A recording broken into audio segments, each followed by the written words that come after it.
প্রধানমন্ত্রী নরেন্দ্র মোদীকে প্রিয় বন্ধু বলে উল্লেখ করে মার্কিন প্রেসিডেন্ট ডোনাল্ড ট্রাম্পের বার্তা ছিল মোদীর সঙ্গে কথা বলতে চান তিনি। পরবর্তীতে তিনি আবার G7-কেও পরামর্শ দেন যেন ভারতীয় পণ্যের উপর 50 থেকে 100% শুল্ক চাপায়। এমনকি G7 দেশগুলোকেও ভারতের ওপর শুল্ক চাপানোর জন্য চাপ দিতেও শুরু করেছেন ট্রাম্প।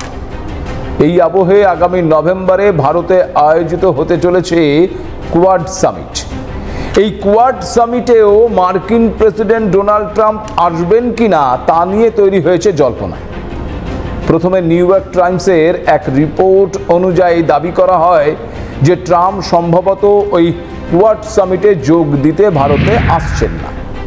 ঠিক তারপরেই ট্রাম্প ঘনিষ্ঠ তথা ভারতে মার্কিন রাষ্ট্রদূত পদপ্রার্থী সার্জিও গোরের তরফে বার্তা দেওয়া হয় যে কোয়াড বৈঠকের জন্য ইতিমধ্যেই আলোচনা হয়েছে ট্রাম্পের সঙ্গে।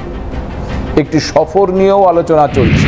সেই সঙ্গে গোরে জানিয়েছেন শুল্কের বিষয়ে ভারতের সঙ্গে খুব শীঘ্রই আবার একটি ট্রেড ডিল হওয়ার সম্ভাবনাও রয়েছে। আর সবচেয়ে যে বিষয়টি উল্লেখযোগ্য তা হলো ওই গোরে জানিয়েছেন আমেরিকা চায় ভারত তাদের কাছ থেকে ক্রুড অয়েল কিনুক।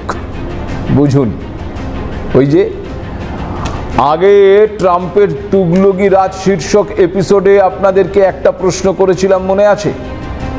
যে পাগলার রাজা বললেই কার কথা মনে আসে?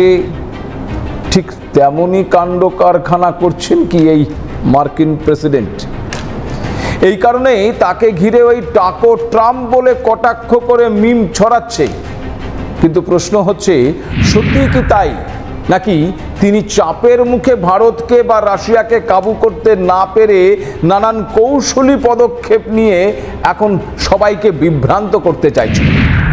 অস্থির একটা কূটনীতির খেলা খেলতে চাইছেন ডোনাল্ড ট্রাম্প, নাকি সত্যি হতাশ হয়ে পড়েছেন মার্কিন প্রেসিডেন্ট?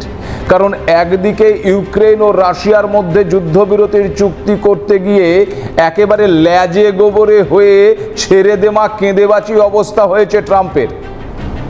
কারণ বুক ফুলিয়ে তিনি একসময় দাবি করেছিলেন তিনি রাষ্ট্রপতি হিসেবে দায়িত্ব নেবার পর কয়েক ঘন্টার মধ্যেই এই সমস্যার সমাধান করে দেবেন। কিন্তু সমাধান তো দূরস্থ, উল্টে সমস্যা আরও বেড়ে গিয়েছে।